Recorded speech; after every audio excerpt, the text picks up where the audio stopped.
Hey, what's going on, everybody? Welcome back. In this video, we are doing the afternoon update for the NBA slate for tonight. We got word that Joel Embiid is out today, might miss a few games, up to 10 days if he isn't able to clear the COVID protocols. So that's going to be a big hit to this Philly team that COVID protocols is by almost affecting the whole team at this point. But that's going to open up a ton of value plays, so we're going to be looking at the updated course for the slates. I'll also touch on Prizepicks now that their board is up and running. So let's get into it. Quick little rundown for the afternoon slate. So hit the like button if you enjoyed the video, subscribe if you haven't already. These are the props that I'm looking at for Prizepicks tonight. If you want to try them out, use my promo code PROCESS for a deposit match up to $100. We will start with Andre Drummond. I will take the over on his overall fantasy points. He's sitting at 38 right now. In the games without Embiid, we can take a look at what Drummond has done. He's been really productive. He's always a very good point per minute guy in terms of DFS and fantasy. He had a 56 fantasy point game in the meeting without Embiid. That's been the only time that he's played full minutes without Embiid. So he just does everything when he's going to do everything in terms of rebounding and scoring at the basket and getting you blocks, shots, and steals. So he had 5 steals on 1 block. That's a little excessive. Maybe he gets like a couple of those stocks here. It is a tough matchup still against the Knicks, but Drummond is just going to go from playing 15 to 20 minutes to like 35. So I'll take the over on 38 fantasy points here. I also like the over on Will Barton now that Michael Porter Jr. is out. Just because Barton is going to get a lot more minutes on the wing, probably looking at close to 40 minutes, like 37 to 40 in close games here. He's aggressive with the shot already. So you know he's going to check up the shots. And this year he's been good with the rebounds and assists. He's averaging 8 combined rebounds and assists. He also can chip in a block and steal. He has a steal in. He has like 1 steal here, 2, 3. He's been good on. He's been active on the defensive end, a couple blocks as well. So I don't think it'll take much for him to exceed 30 fantasy points, given that he's on the year. Look at his point per minute production has been a little under fantasy point per minute, but that should go up without Michael Porter Jr. And sitting at 30 fantasy points for a guy that probably will play 37, 38 minutes tonight.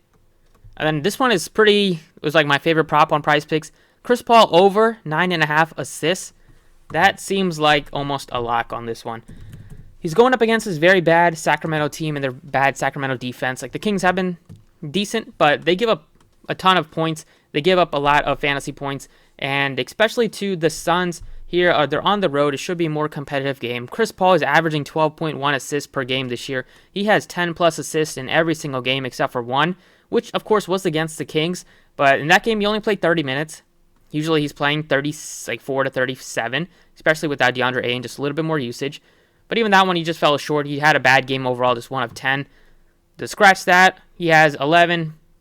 He's gotten 10 plus in every other game. So I will take the chance on that odds happening. He's gotten in 7 out of 8, so I like the odds there.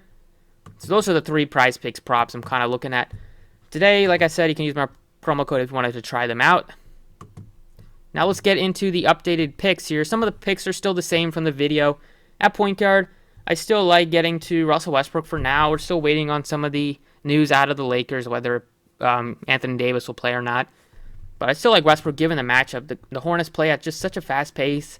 They turn the ball over at a high clip as well. And they should be a spot where the Lakers can run up and down the court. It's a nice pace bump for the Lakers. So I like Westbrook to have a good game and be able to just go up and down the court, possibly flirt with the triple-double today. At the shooting guard position, still looking to get to like Will Barton, who is still very nicely priced here on DraftKings at only $5,500. You could also play him at small forward if you wanted to. You have Frank Kaminsky, still going to be my power forward option, my favorite one, just because he's going to be looking at 25 to like 28 minutes today, I would say. Good spot against the Kings. No Ayton. He's been super productive. A lot to like with Kaminsky. He's just active when he's out there. It shoots, and he's a good shooter as well. Can stretch the floor. You're definitely going to be wanting to plug in Drummond. I'd say he's only $5,700. He's going to be super popular, but it's just one of those situations where I think he's very good chalk. Like Drummond can easily go out there and put up 45, 50 plus fantasy points, and you're basically dead if you don't have him, because he's going to be, I would expect to be like 90 plus % owned in cash games, maybe looking at like 85% plus in tournaments. And then we saw the Sixers, Danny Green went through shoot-around. He's only $3,800. You might want to get to another Sixer here if you plug Barton in at shooting guard. You can plug in Danny Green at small forward and go back to Barton here at the guard position. But Danny Green is one of my favorite value plays on the Sixers. Some of the other guys' price tags have gone up a little bit. They're still good plays just without Embiid, like Shake Milton. I still like him. I like Korkmaz a little bit. Maxey, probably behind those two. Niang is in the mix as well. But you're getting Danny Green at the same price tag he would have been if they're all healthy. But now he gets a little bit of a bump. I don't know if he'll be limited or anything like that, but I probably like $3,800 Danny Green, a little bit more than $4,900 Korkmaz. Danny Green should start, and he can contribute on the defensive end, hit some threes, get you some rebounds. Be pretty productive, I'd say, at 38 given the cheap salary. And you can basically pay up for another center or another star if you wanted to. Right now, I'm going to stick with Jokic. We got even more value, so it's easier to pay up for Jokic. You have $46.50 left. You still have plenty of room to work with. We'll probably get some more news on the slate, but those are the new 6 picks that I'm looking at. Now Philly, I'm going to be looking to get to at least 1, maybe 2 pieces of the Sixers. Still like the Denver side just because they're very limited with bodies and just people that will score and take usage. Like Barton and Jokic should take a ton of that. And you could still play Dozier if you wanted to, but Danny Green, similar price tag, might look a little bit better. That's it for the DraftKings rundown. Let's take a look at FanDuel. All right, so FanDuel, basically the same type of picks here from the video. Still like getting to Trae Young if I can. It's now easier to pay up for a point guard. You have so many good options on the slate here. Like Young's price tag, though, against the Warriors.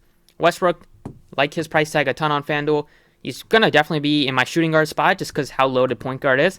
And you're getting a point guard like Russell Westbrook that you're plugging in at a shooting guard spot that is usually a lot weaker in terms of just overall production than the point guard spot.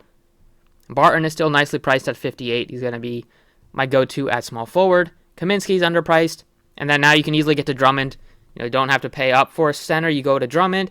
You're going to be able to pay up for another star here. Now you're left with $66.25. So you can plug in another superstar or maybe 2 superstars and then go with some more value picks. But that's just a quick rundown for the afternoon update. Thank you for watching. Best of luck tonight. If there's any more news and stuff on the slate, I'll have the updates on Twitter from this point on. Best of luck tonight, and I'll see you all tomorrow.